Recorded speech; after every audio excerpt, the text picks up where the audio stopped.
автоматического порождения первый ракет по 22-й.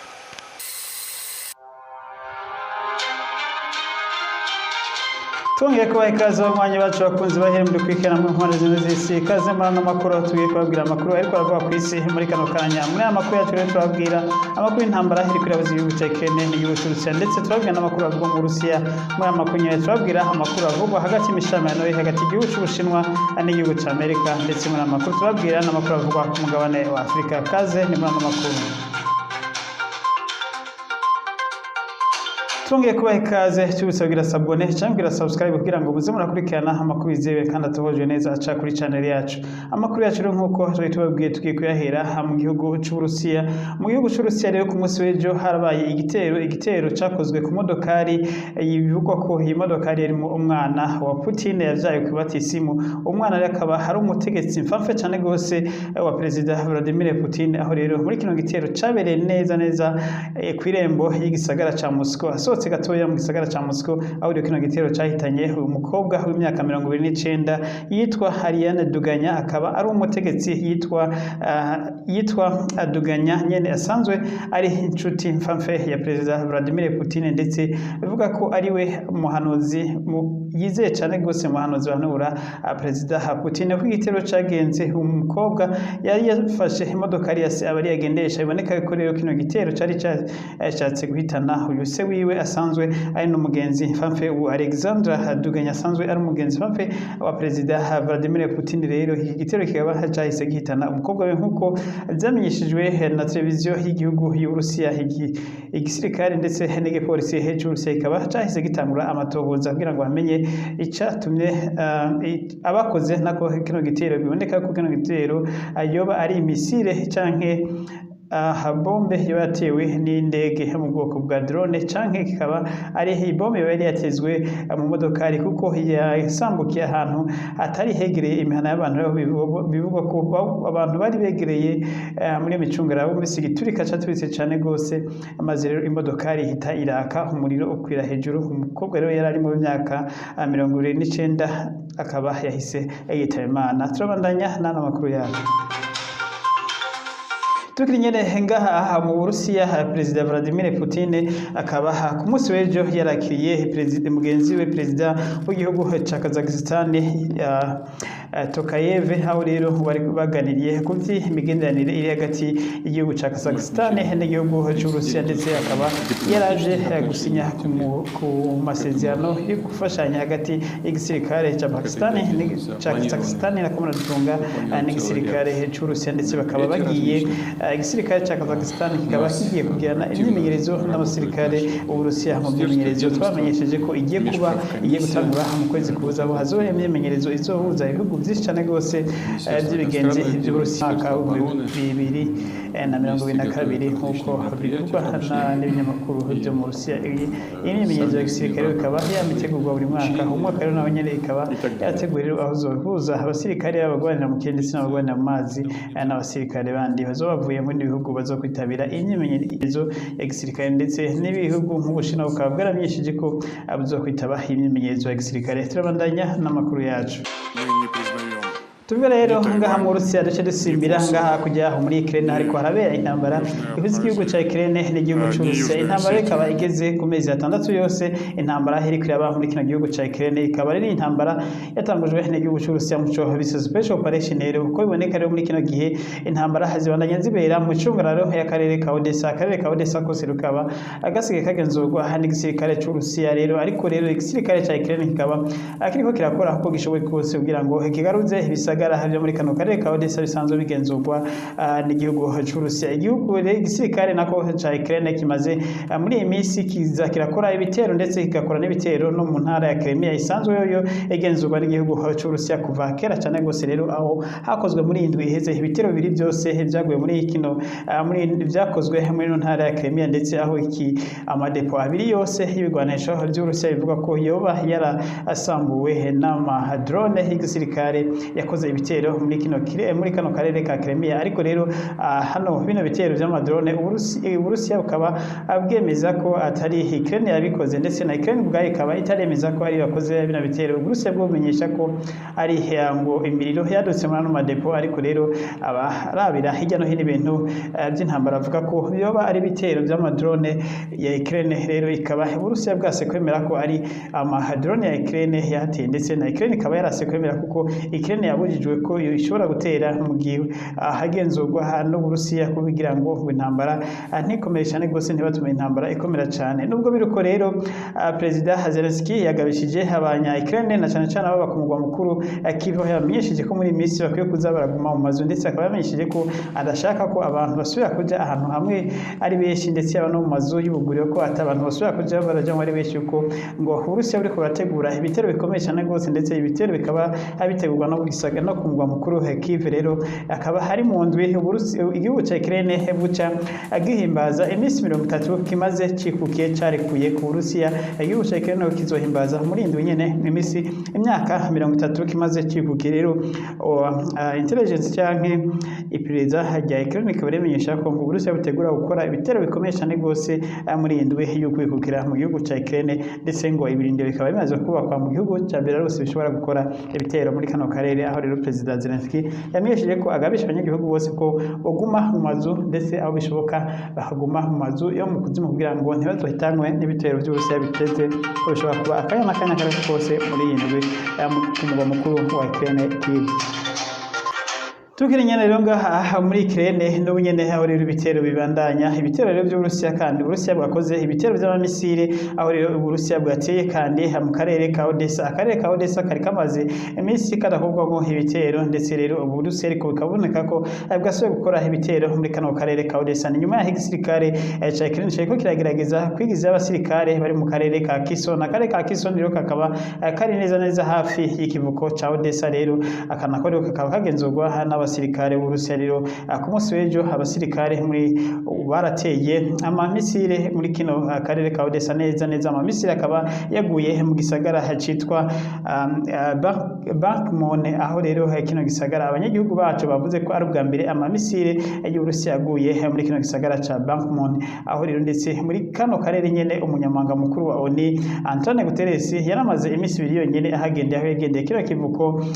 ca Odessa aho yaragiye kuraba uko ivyo gutwara ingano n'ibigori biva muri Ukraine biriko biragenda akaba yasabira ko ngo kongeza amato akabwizo kugira ngo jane ibifungurwa ku bihugu bikeneye cyane gose na cyane ibihugu byakiriye impunzi nyinshi ko bikeneye imfungurwa rero umunyamabanga mukuru akaba yari yahishikiye inyuma yaho yari yagendeye umugwa mukuru Kyiv akabona na Perezida Zelensky akaba ari muri no rugendo rwamushikanye kuri kino kivuko rero inyuma rero havuye no kuva ko Urusiya bwaciye butangura kugira ibitero muri kano karere ibindi bitero by'Urusiya bikaba byabeye izindi misile ngo zibiri zikaba hazaguye mu karere ka Kyiv naho nyine akaba haguye misile zibiri ndetse ngo zikaba zasambuye inzu z'abanyagihugu aho bivuga rero ko ariko mata muntu n'umwe yahasize ubuzima muri bino bitero bya misile nizizaguye muri kano karere ka Bakhmut ngo nta muntu n'umwe yahasize ubuzima ariko nazo nyene bikaba hazasambuye amazu ibindi bitero rero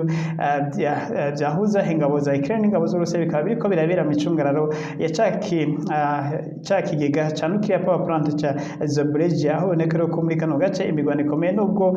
ONU ndetse n'abakungu muri rusange yamirije ko hano hantu hosubira kubera imigwano kubera ubumara bwa nuclear buri muri kino kigega ariko rero biboneka ko yaba Ukraine yaba Urusiya atanumwe ashaka kumva ivyo kuko aboneka ko Ukraine ishaka kongera kugenzura kino kigo ca nuclear power plant na cyane ko ngo Urusiya bwakatiye umuriro igihugu ca Ukraine umuriro wava kuri kino kigega ca nuclear power plant ubu ukaba utariko uragenda muri Ukraine igenzurwa na Perezida Zelensky ahubwo rero ukaba ugenda muri Ukraine ahamaze gufatwa n'Uburusiya mu karere ka Odessa ndetse na Crimea akaba ariyo muri honyene usigaye uja rero Ukraine iri kugerageza ubushoboye kose kugira ngo ishobore gufata kino kigega ca nuclear power plant gisanzwe igenzurwa n'Uburusiya ariko rero umunyamabanga mukuru wa ONU akaba yaramishije ko Uburusiya budafise uburenganzira bwo gukatira umuriro abanya Ukraine uva kuri kino kigega ca nuclear power plant ngo kino kigega ngo rishobanya Ukraine rero ngo ntabwo Uburusiya bwagomba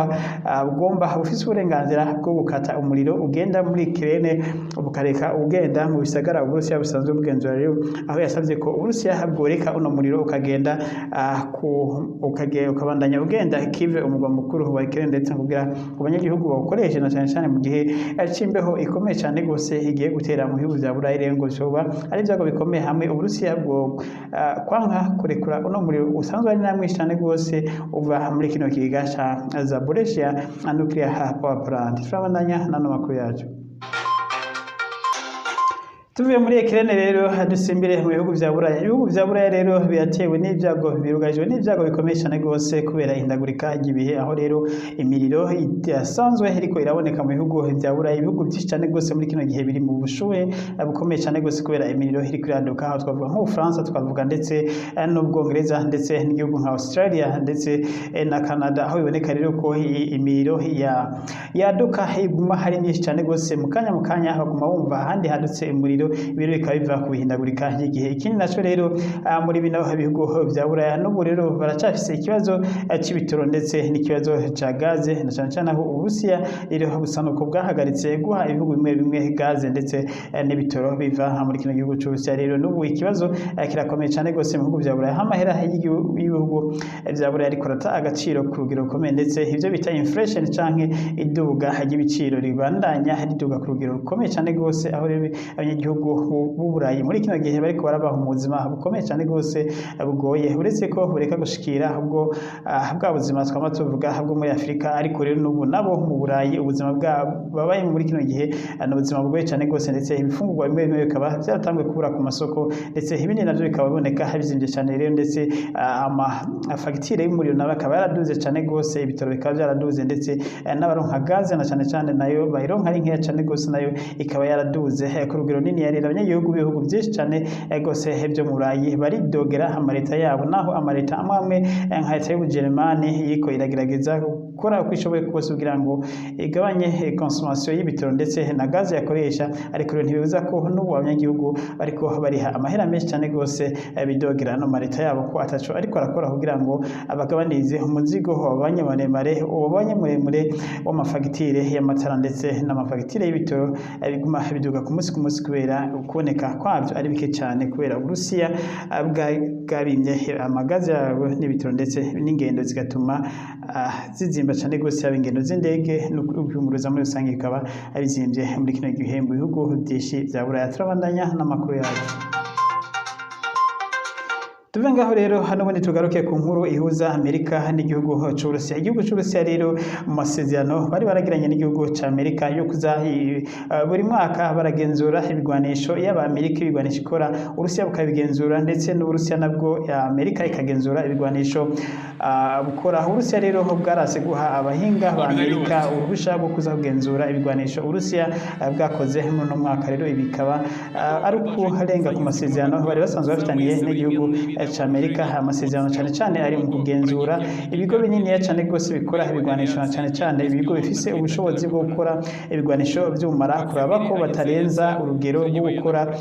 ibigwanisho by'umara byo mu bwoko bwa nucleaire aho rero bibunabujijwe gukora bino ibigwanisho by'umara bwa nucleaire bakabishira nko mu mamisire mato cyane nk'ajya mamisire ategwa n'amaburende ariko arakora muri Ukraine. Ibiro bikaba bitemereye rero bakaba bikeka ko Uburusiya ngo bwoba ariko burakora amamisire mato cyane ndetse n'ibindi bigwanisho bito nk'amagrenade ariko harimo ubumara bwa nucleaire kugira ngo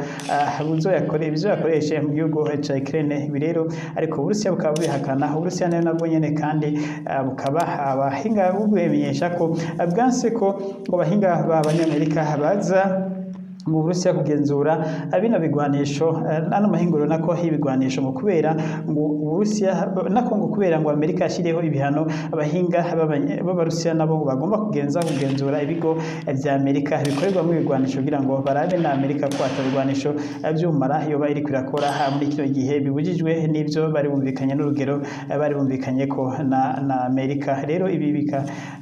Amerika rigaha yahise imenyesha ko ngo itegeze ifata ibihano abahinga abo muri no abo bagisirikare b'Abarusiya basanzwe bagejejwe uno mugambi wo kuza kugenzura ibigwanisho mu bigo vya Amerika ndetse no mu makambi ngo ahubwo rero ngo Uburusiya ngo hoba hariho ibinyegezwa buriko burakora nk'uko bimenyeshwa na ambasade ya Amerika yo mu Burusiya rero akaba rero n'ubu atawuzi ingene bigiye kugenda ariko rero hakaba bikidadaje yaba Uburusiya bukaba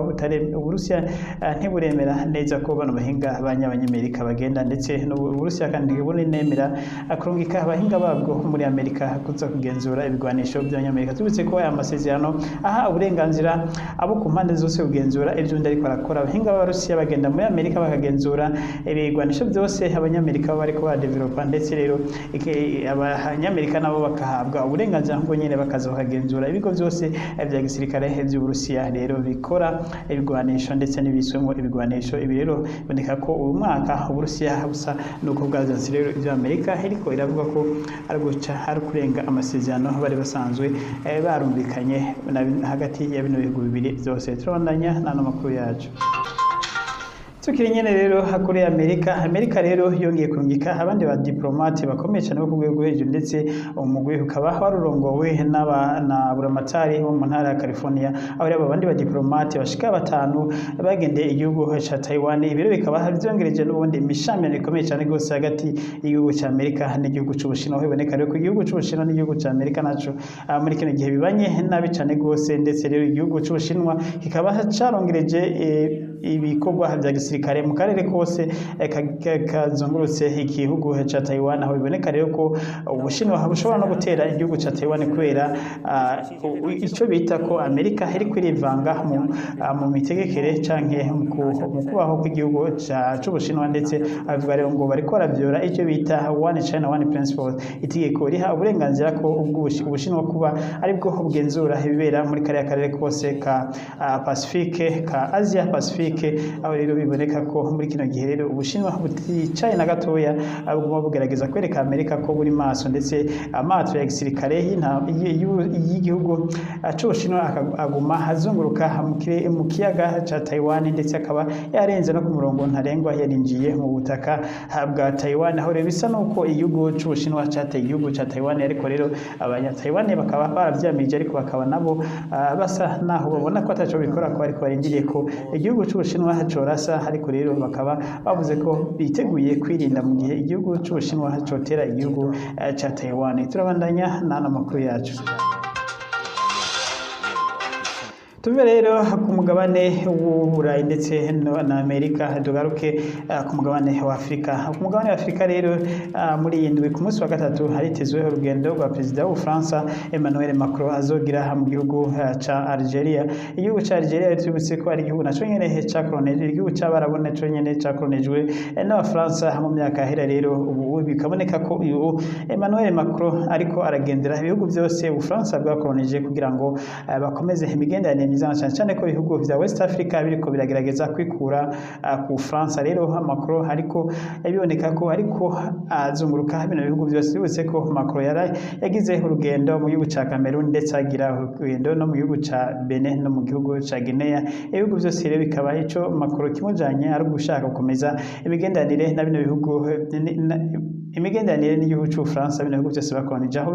abategetsi ba bino bihugu bamwe batavuga rumwe n'amareta hari biyemeza Ubufaransa bavuga ko Ubufaransa bubandanya busahura imitungo y'Abanyafrika ngo Ubufaransa ndetse nk'akarorero statement iheruka canke ibyo kwiyameza Ubufaransa biheruka kuba byavuye mu gihugu ca Mali aho uwitwa Sonko asanzwe ari umukuru wa opposition y'igihugu ca Mali yiyemeje Ubufaransa cyane gose byo buriko burakora muri Afrika ahavuga ngo Ubufaransa ntibugira isoni ndetse nka perezida Macron ntabaramara kuba aguma hagendera ibihugu vya Afrika habizeza gufashanya kandi ahubwo ngo ari gusahura ibihugu vya Afrika akavuga ngo Ubufaransa ngo buteye isoni kuba nabwo imyaka yose umaze ngo buzerinze ku bihugu vya Afrika akavuze Sonko yavuze ngo ibihugu c'Ubufaransa bikwiye kwigira ku gihugu c'Ubugermani ngo igihugu c'Ubugermani nico gihugu ca mbere gitunze ku mugabane w'Uburayi ngo ariko rero igihugu c'Ubugermani ngo ibihugu byose cakoroneje carabiretse nta gihugu na kimwe cakoroneje kigisahura ngo carabiretse birigenga Burundi ngo ariko rero Ubufaransa mu bihugu byose bwakoroneje buguma bubandanya kubisahura imitungo ngo rero ngo nico gituma ndetse ibihugu cy'Ubufaransa ngo kitazokira gitera imbere ngo gishikire ubujerumani ngo kubera kiguma kizerinze naco nyene ngo atamigambo n'imigambi bafise abafaransa yo kwiteza imbere ubwabo batarenze gusahura umugabane wa Afrika. Ibi rero byavuzwe n'ubu Sonko asanzwe ari umukuru wa opposition mu gihugu ca Mali. Turabandanya nana makuru tukiri nyene rero muri kino gihugu ca Mali nkuko twiko turavuga perezida w'igihugu ca Mali wa transition wakubise coup d'etat Assimi Goïta akaba yagenye uno munsi ministre wa mbere. Uwo ministre wa mbere nawe yagenye rero akaba n'ubundi ari umusirikare akaba ari Colonel Abdoulaye Mege akaba ari we yagenye rero nko kuba ministre wa mbere w'igihugu ca Mali. Aho rero biboneka ko kino gihugu rero kibandanya gitwarwa n'abasirikare ni mu gihe ishirahamwe ry'uburengerazuba bwa Afrika iryo bita ECOWAS risaba ko ino intwaro y'abasirikare yohera vuba na vuba ndetse bagasubiza ubutegetsi abanyagihugu. Aho rero n'abasirikare bamenyesheje ko intwaro yabo imfata kibanza basavye ko yomara imyaka 2 yindi kurikira, ariko rero ibihugu bya West Africa bikaba no bitaremera ko intwaro izomara imyaka 2 aho bari basavye ko bobo bino bihugu bya West Africa byo byasavye ko intwaro ya gisirikare yomara umwaka umwe rero gusa, ariko rero bikaboneka ko abana basirikare by'ukuri bafise ubutegetsi bwa Mali badashaka kuhava na cyane cyane biboneka ko bashobora no gukina andi manyanga bakahinduka bakava mu gisirikare ariko kugira ngo bakomeze batwara kimenyamenya. Nuko rero Assimi Goïta yagenye undi musirikare, aho rero byari byitezwe ko nibura agena umusivili, ariko rero akaba yagenye umusirikare muri kino kibanza ca premier ministre waginyure akaba ari umukoloneli. Akaba rero iboneka ko no mu kugena abategetsi ba gisirikare yanka kugena abamurusha amapete, rero aboneka rero ko nawe twibutse ko Assimi Goïta nawe nyene afise ipete rya koloneli, rero bikaboneka ko yanse kugena ngira ngo umugenerale kugira ngo ntahave aca hamukubita coup d'etat. Turabandanya n'amakuru yacu. Tuve rero muri Mali dusimbire mu gihugu ca Sudani. Mu gihugu ca Sudani rero abantu 77 nibo bapfuye kuri iyi ndwi iheze, hakaba hari mu myuzure ikomeye cyane gose yateye kino gihugu ca Sudani. Bikaba rero biva kwindagurika ry'igihe mu gihugu ca Sudani, akamaze imisi hagwa imvura nyinshi cyane gose, aho imvura yatwaye amazu haba n'ibintu biratwagwa byinshi cyane gose, aho harimo n'inka ndetse n'ibitungwa bindi byatwawe n'abantu rero 77 bamaze gupfa, ndetse bivugwa ko ngo hoba hari n'abandi bapfuye baruta aba ngo batarabonwa irengero ryabo, kuko hari imiryango n'ubu ivuga ko yabuze ababo itarabonwa irengero ryabo. Aba 77 n'ibiziga leta imaze kwegeranya ikabona byo bahitanywe n'imyuzure iriko iraba mu gihugu ca Sudani. Turabandanya n'ano makuru yacu ku mugabane wa Afrika. Tuve mu gihugu ca Sudani rero dusimbire mu gihugu ca Zimbabwe. Mu gihugu ca Zimbabwe rero ngo hoba hagiye kuba hagahengwe, aho rero igihugu ca Zimbabwe cyo gitangure kwimbura gaze, kandi gaze rero gusanzwe hari nyinshi cyane gose mu burengerazuba bw'igihugu ca Zimbabwe. Societe ya Australia yo muri Australia isanzwe icukura gaze n'ibitoro ikaba yemeye ko ngo muri kino kizinga cyo mu karere kitwa East hafi y'umupaka wa Mozambique n'igihugu ca Zimbabwe ngo hoba harimo gaze irenga ngo triliyoni 20 z'ama cubic meter ngo isanzwe iri mu kuzimu kwa kano karere. Rero ino societe ya Australia ikaba yatanguye gukora ibikorwa byo gucukura iyi gaze. Iboneka ko iyi gaze hamwe ngo yonyaruka kuvayo izozanira amafaranga menshi cyane gose igihugu ca Zimbabwe, na cyane cyane nkuko mwumva ko iyi gaze ari nyinshi cyane gose, triliyoni zishika 20 cubic meter zo mu buja kuzimu. Ni gaze nyinshi cyane gose iri muri kano karere, ariko bakaba biteze ko ngo iyi gaze ishobora gutangura kuva hano muri kino gice bagomba kwicukuramo ngo nyuma y'ukwezi kumwe, ngo rero bizeye ko bashobora gutangura kuvanayo iyi gaze maze bagatangura kuyigurisha. Abo navuga ko ngo ubuzima bw'abanyagihugu ba Zimbabwe buzohita bworoha, ko abanyazimbabwe ngo nibo bazotangura kwironka ubwa mbere, kandi bakazoba bayironka ku biciro bitoya cyane gose ugereranije niyo bazoshora mu bindi bihugu, nk'uko bivugwa no guserukira iyi societe y'aba Australian iriko iracukura ino gaze mu gihugu ca Zimbabwe. Tubandanya n'amakuru akurikira tugiye mu gihugu ca Kenya, aho rero igihugu ca Kenya no munsi sentare nkuru y'igihugu ca Kenya yakiriye imanza z'abitwaye rero uwitwa akaba ari umukuru wa opposition Raila Odinga aho yitwaye rero yiyamiriza ibyavuye mu amatora yatangajwe n'umugwi IEBC ujejwe gutegura amatora mu gihugu ca Kenya. Hano amatora yatangaje ko William Samuel Ruto ariwe yatsinze amatora yabaye itariki 8 z'ukwezi itariki nako 9 z'ukwezi k'umunane uwo mwaka rero nkuko byari bitegekanijwe n'ubwizwa shingiro rikaba amatora ugomba kwiyameza ibyavuye mu matora uba ufise iminsi indwi itarenga umunsi rero wa nyuma ugira indwi hakaba wari uno munsi utari kurengwa ko abarashikanye ibirego byabo muri sentare nkuru rero bakaba abashikanye imanza muri sentare nkuru ya Kenya hakaba ari ibirego canke imanza 9 zose zisa zijanye n'ibyavuye mu matora aherutse guhera mu gihugu ca Kenya. Imanza 8 zose rero bikaba ari zo ku ruhande rwo barega IEBC ndetse biyameza n'igitangazwa rya William Samuel Ruto nk'umukuru w'igihugu wa Kenya yatsinze amatora. Raila Odinga rero n'abayoboke be bakaba bari bishikiye kuri sentare nkuru ya Kenya aho rero bajanye ibirego byabo ndetse bari kumwe n'abanywanyi b'abenshi bagize imyerekano mu gisagara cyose cya Nairobi bavuga ko bizeye ko sentare nkuru igiye gusubiramo guharura neza amatora bakabasanga sentare nkuru iharura amatora maze batangaze Raila Odinga ko ari we yatsinze mu canke ibindi bakaba basaba ko no mukuru w'umugwi ujejwe amatora yohagarikwa ndetse agakurikiranwa ku byaha yakoze avuga ko yakoze ibyaha kuba yatangaje ngo amatora ngo atari kumwe n'abandi bakomishona basanzwe bafashanya gutwara uno mugwi IEBC aho rero abakomishona bashika 4 bose amatora ibyavuye mu matora byatangajwe ubu bamaze gukuramo karenge kuko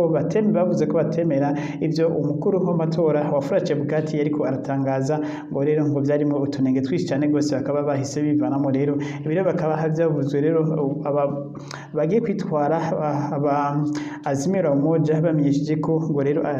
Furache Bugatti yakoze amakosa cyane gose kuba yatangaje ibyavuye mu matora. Ariko rero sivyo gusa hakaba hari rero ano witwa Moses Kuria usanzwe ari umushinga amateka witwa Katundu Saudi aho ndetse Perezida Uhuru Kenyatta asanzwe avuka nawe akaba yitwariye Raila Odinga ndetse n'aba agenti be bose bamufashije mu by'amatora akaba yamwitwaye kuba yaravuze ibyavuye mu matora nk'uko ngo yararenze ibwirizwa shingiro ndetse ngo akaba yarateje ururu mu gihe cy'amatora mu gihe habereye ibyo guharura amatora muri Kenya nyine habereye muri kino kigo cya Bomas of Kenya habereye akajagari rero Moses Kuria akaba yajyanye urubanza rwe ndetse yagiriza Raila Odinga n'abayoboke be ko ari bo bateje kano kajagari nabyo bikaba bihanwa n'ibwirizwa shingiro ndetse n'amategeko yose agenga amatora ndetse ukoze akajagari ko mu buryo nk'ubu ugasanga kuri warakoze ako kajagari gutuma umugwizi w'amatora udakora akazi kawe neza ushobora gufungwa hagati y'umwaka n'imyaka ndetse ugasanga n'ihadabu ya hafi miliyoni 2 z'amashiringi y'abanyakenya ndetse ukaba ushobora no gunakurwa burundu ku rutonde rw'abantu bose rw'abantu bemerewe kongera kwitoza mu gihugu cya Kenya. Ibi bikaba ari byo birego Moses Kuria nawe yareze Raila Odinga ndetse akaba yasabye n'inzego z'iperereza ko zitangura gukora iperereza kuri Raila Odinga ndetse n'umushinjacyaha mukuru wa leta akaba muri runo rubanza amurega ko atakoze iperereza ku byo Raila kuri ibi birego byose yagize Raila ko ari yakoze imvururu zabaye ahitwa Bomas of Kenya ahabereye ibyo guharura amajwi ndetse no gutangaza William Samuel Ruto ko ari we yatsinze amatora. Abayoboke rero bazimira Umoja ndetse na Raila Odinga n'abashigikiye bose bakaba bizeye uko amatora yabaye ko agiye gusubirwa agiye guseswa ndetse ngo Raila Odinga agatangazwa ari wasinze aho rero mu jambo yashikije abayoboke be ndetse n'abamukurikiranye bose yamenyesheje ko ngo yizeye afise icyizere ngo avanye n'ibirego byose yashikanye imbere ya sentare nkuru ya Kenya ko agiye gutsinda runo rubanza maze rero agahabwa igihugu kuko ngo ari we yatsinze amatora. Tubise ko sentare igizwe n'abashingamanza indwi rero bayobowe n'umukuru wa sentare nkuru y'igihugu cya Kenya witwa Martha Koome akaba aribo bazoyobora runo rubanza rero uko runo rubanza rucibwa no kuba abacamanza bose ndwi bumvikana bagasomera urubanza hamwe rusomwa n'umukuru wa sentare ariko rero iyo habaye kutumvikana abantu bacamanza bose ndwi hatabaye kumvikana ababaye benshi ku ruhande rumwe nibo batsinze no kuvuga bane bahurije ku rubanza rumwe ubwo nibwo ruhita rusomwa n'umukuru wa sentare nubwo umukuru wa sentare yoba rushigikiye canke ntarushigikire canke nubwo umukuru wa sentare yoba ashigikiye afise uko abibona ariko rabandi ntibavyumve ko co kimwe nubwo ari mukuru wa sentare ntabasha afise ubwo gutangaza urubanza abandi batemeye nuko rero bimeze muri Kenya turarindiriye inyuma